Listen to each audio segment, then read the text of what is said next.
Hello friends, मैं भाविन पटेल। मेरे channel on time में आपका स्वागत है। आज मैं इस वीडियो में एसबीआई कार्ड का स्टॉक की इंफॉर्मेशन देने वाला हूं। तो आप कोई भी स्टॉक बाय या सेल करने से पहले अपने फाइनेंशियल एडवाइजर की सलाह जरूर ले लीजिए। तो आइए शुरू करते हैं। हाल ही में एसबीआई कार्ड का जो रिजल्ट आया है, तो हम वो रिजल्ट डिस्कशन करने वाले हैं। तो सबसे पहले यहाँ पे आप देख सकते हैं इसकी जो मार्केट कैप है वो, मैं पेंसिल ले लेता हूँ। ये देखिए, इसकी मार्केट कैप 68,508 करोड़ का है। तो इसका जो करंट प्राइस है वो 720 का है। और इसका 52 वीक लो 679 का है और 52 वीक हाई 933 है। तो ये अभी 52 वीक लो के आसपास है।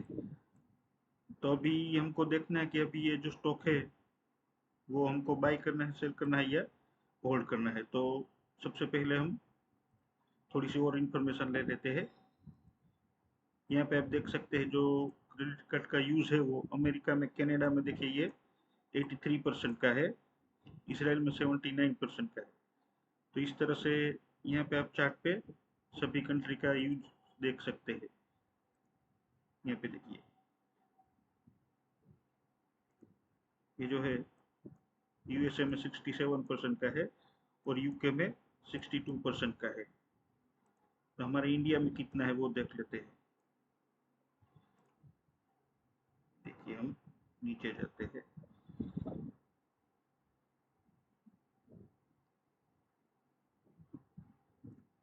ये देखिए, साउथ अफ्रीका में 10% का है। हमारे से आगे तो अफ्रीका वाले लोग हैं, 10% है। श्रीलंका में भी 10% लोग यूज कर रहे हैं। तो अभी इंडिया में देख लेते हैं। ये देखिए इंडिया, तो 5%। ये देखिए, ये 5% है। तो अभी क्रेडिट कार्ड का यूज आने वाले दिनों में और बढ़ने वाला है। तो हमको इस कंपनी को बाय करके होल्ड करना चाहिए। अभी रिजल्ट देखेंगे। यहाँ पे देखिए, ये एसबीआई कार्ड का जो है वो कितना इंडिया में कितना यूज होता है वो देख लेते हैं। तो यहाँ पे देखिए, एचडीएफसी बैंक का जो शेयर है वो इंडिया में 20% का है। और एसबीआई का जो शेयर है वो 19% का है। थर्ड नंबर पे आईसीआईसीआई बैंक है और फोर्थ नंबर पे एक्सिस बैंक है। तो यहाँ पे सेकंड लार्जेस्ट कंपनी है एसबीआई कार्ड। और ये जो स्टॉक मार्केट में सिर्फ एक ही कंपनी लिस्टेड है। तो ये सब कंपनी तो हम ले नहीं सकते। तो ये जो सेकंड लार्जेस्ट कंपनी है इंडिया की, ये हम ले सकते हैं। अभी हम रिजल्ट देख लेते हैं।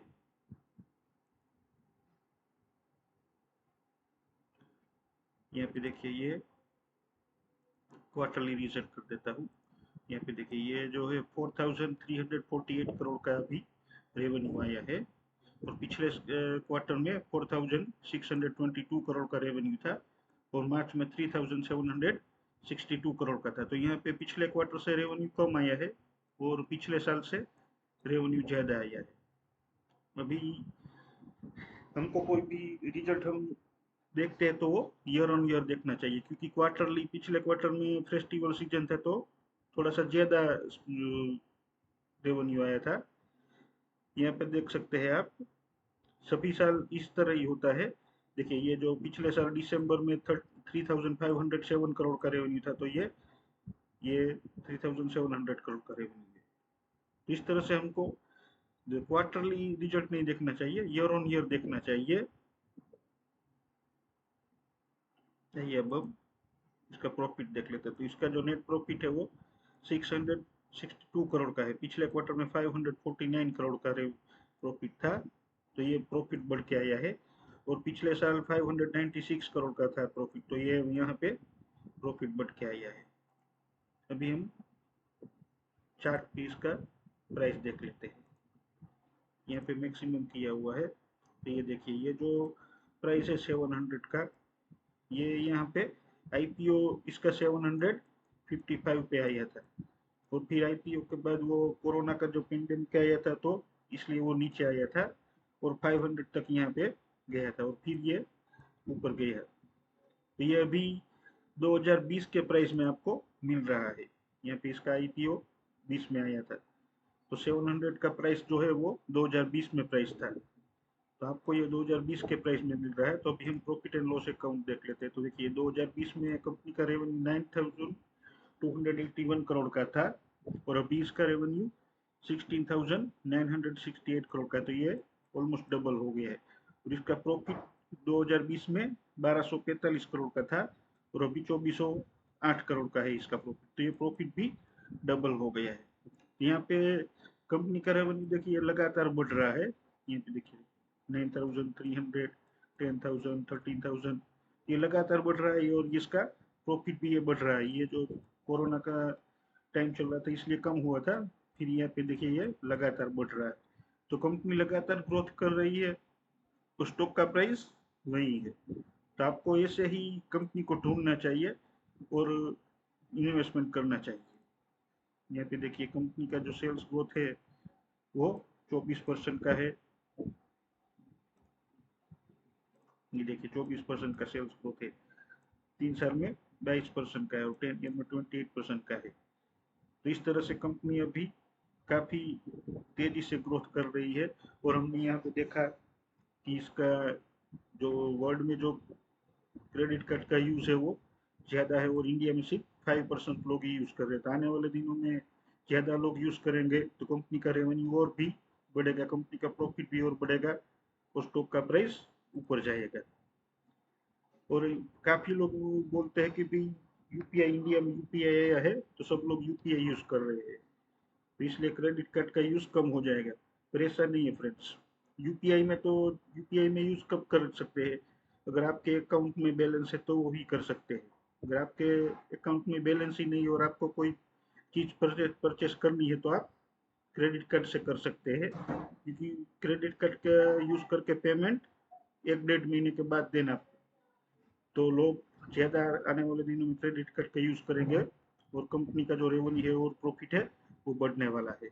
इसलिए ये इस तरह की कंपनी को आपको बाय करना चाहिए जो 52 वीक लो के आसपास हो और कंपनी का रेवेन्यू बढ़ता है, तो ऐसे ही कंपनी को ढूंढ के आपको इन्वेस्टमेंट करना चाहिए। यहाँ पे अब टेक्निकल एनालिसिस कर लेते हैं। तो यहाँ पे देखिए ये जो 788 का जो इसका रेजिस्टेंस था वो ब्रेक करके ऊपर गए, ऊपर जाने के बाद फिर से नीचे आया तो यहाँ पे 788 और यहाँ पे 720, ये जो रेंज है यहाँ पे काफी बार यहाँ पे सपोर्ट लिया, सपोर्ट लेने के बाद फिर 932 तक जाता है स्टॉक और फिर यहाँ पे नीचे आता है, नीचे फिर से यहाँ पे 720 पे यहाँ पे सपोर्ट लिया और फिर ऊपर 932 तक गया और फिर से अभी ये अपने सपोर्ट के आसपास मिल रहा है। तो आपको इसको बाय करना चाहिए। अगर आप इस अभी इसको 720 पे बाय करते हो और आपका टारगेट 932 का है तो आपको 30% का गेन मिलेगा। तो इस तरह से आपको स्टॉक को बाय करना चाहिए और अच्छे खासे प्रॉफिट मिलता है। अगर साल साल में ये 2 बार भी आप 30% का गेन ले लेते हैं तो आपको 60% का गेन मिल सकता है। यहाँ पे देखिए ये मैं आपको दिखा देता हूँ। पिछली बार जब ये यहाँ पे आया था तो ये 30% गेन मिलने में 148 डेज का टाइम लगा और फिर यहाँ पे दूसरी बार जब आया तो हम देख लेते हैं। देखिए पहली बार 148 डेज और फिर 125 डेज। तो अगर 6 महीने में भी आपको 30% का गेन मिलेगा तो काफ़ी अच्छा है। तो इस तरह से आप मेरे चैनल पे मैं आपको दिखा देता हूँ। इस तरह से मैंने काफ़ी अच्छे अच्छे स्टॉक को यहाँ पे एनालिसिस किया। एशियन इम्पैक्ट में भी आपको 30% का गेन मिलेगा, एपीएस माइन है, कोटक बैंक है, बजाज फाइनेंस का स्टॉक है। तो ये वीडियो आप देख सकते हैं और साल में अब भी 2 बार भी इस तरह से 20-20% का गेन ले लेते हैं तो आपको 40% का गेन मिलेगा। 40% गेन मिलता है तो आपको काफ़ी अच्छा ट्रेडिंग में प्रॉफिट हो सकता है।